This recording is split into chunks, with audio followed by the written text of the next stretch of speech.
सतीश जी, आपसे शुरू करते हैं। आप किस तरह से देखते हैं ये जो पूरा मामला बढ़ गया है और उसके केंद्र में चंद्रचूड़ है। चंद्रचूड़ पर हर तरफ से अटैक भी हो रहे हैं। तो अब ये चंद्रचूड़ तो जो करना था करके चले गए, निकल लिए। उससे जो नुकसान हो रहा है उसे किस तरह से देखा जाए? अनम्यूट कर लीजिए प्लीज। अनम्यूट कर लीजिए मुकेश जी। जी। हाँ मुकेश जी, माने या ना हम माने, लेकिन देश में न हिंदुत्व की आंधी चलाई भी जा रही और कुछ हद तक आंधी है भी। दोनों बातें।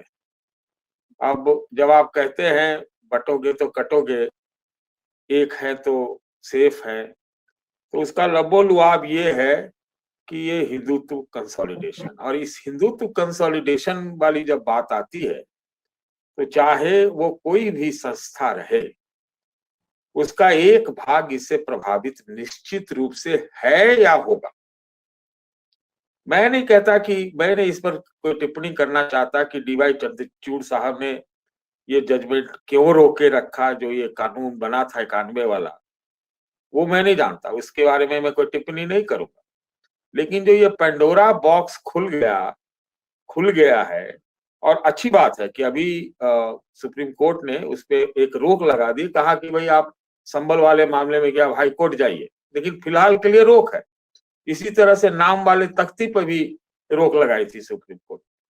इसी तरह से एक और रोक बुलडोजर वाले पे भी लगा। तो कहने का मतलब यह है कि रोक बेठोक ये सब तो चलता रहेगा, लेकिन इसका पूरा का पूरा हिसाब किताब ये है कि जज साहब लोग भी आजकल कोई कोई तो देख रहे हैं कि तुरंत के तुरंत इस्तीफे देके चुनाव लड़ ले रहे हैं, पार्टी में शामिल हो जा रहे हैं। स्थितियां गंभीर हुए, और ये हम ये कहें कि अब जो भी हो कि राजनीतिक रूप से हो सकता है कि अगर कोर्ट ने रोका तो भी इसका जो दक्षिणपंथी बीजेपी और आरएसएस या इस तरह के संगठन है वो इसका फायदा उठाएगी, वो हल्ला गुल्ला करके आंदोलन चला के वगैरह, जैसे हमने देखा था अयोध्या के बाद। और उसी प्रकार से कई जगह ये हो सकता है, वो संबल भी है, उसमें ज्ञान वापी सब कुछ है, ये होगा। लेकिन इससे क्या होगा कि आप अगर पंडोरा बॉक्स खोलेंगे तो ये निश्चित है कि इससे देश समाज को भारी नुकसान होने जा रहा है। मैं नहीं कह रहा कि इससे पॉलिटिकल फायदा नहीं होगा, होगा, हो सकता है। जैसे मैंने कहा कि हिंदुत्व की आंधी है और आंधी और बढ़ाई जा रही है, इसको तूफान में कन्वर्ट किया जा रहा है, तो ये होगा, लेकिन इसका नुकसान हो सकता है। अब कोर्ट में भी आप देखेंगे जब तक कलर्ड जजमेंट आ रहे हैं, क्या पता कल को ये भी हमको सुनने को मिले जो 73, 74, 75 में एक शब्द आया था कमिटेड जुडिशरी का, उसकी पुनरावृत्ति कहीं दूसरे ढंग से, ये हो सकता है। और जिस प्रकार से प्रधानमंत्री जी ने चंद्रचूड़ साहब के चीफ जस्टिस रहते हुए उनके घर में निमंत्रित होके गए, ये सब कुछ एक संकेत भी देता है। हालांकि ऐसा हम नहीं कह सकते, कुछ एक जजमेंट जो चंद्रचूड़ साहब के नेतृत्व में दिया गया वो बहुत अच्छे भी थे, ऐसा नहीं था।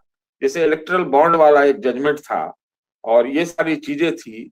कलकत्ता के मामले में, बुलडोजर के मामले में उन्हीं के रहते हुआ कलकत्ता में, तो ये सब कुछ भी है। लेकिन आज के डेट में इस चीज की निश्चित रूप से आवश्यकता है, निश्चित रूप से आवश्यकता है कि निचली अदालतों को से मामले इस प्रकार के जो सामाजिक तनाव बढ़ा सकते हैं, उसके ऊपर सुप्रीम कोर्ट अपने आप उसको अपने पास सब ले ले, उनको कहे कि नहीं ये संवेदनशील मामला है, इसको हमें देखने दीजिए, उसमें भी फैसला जो हो सो हो। लेकिन जब कई ऐसे मामलों को सुओ मोटे सुप्रीम कोर्ट ले सकती है, तो इस मामले को भी लेना चाहिए। मैं न्याय की दृष्टि से, न्यायालय की दृष्टि से, और वही एक अंतिम जो जितना भी विश्वसनीयता है वो माननीय अदालतों में ही बची है, और खास तौर से ऊपरी अदालतों में। तो ये एक सार्वजनिक देश के हित में, समाज के हित में ये करना पड़ेगा।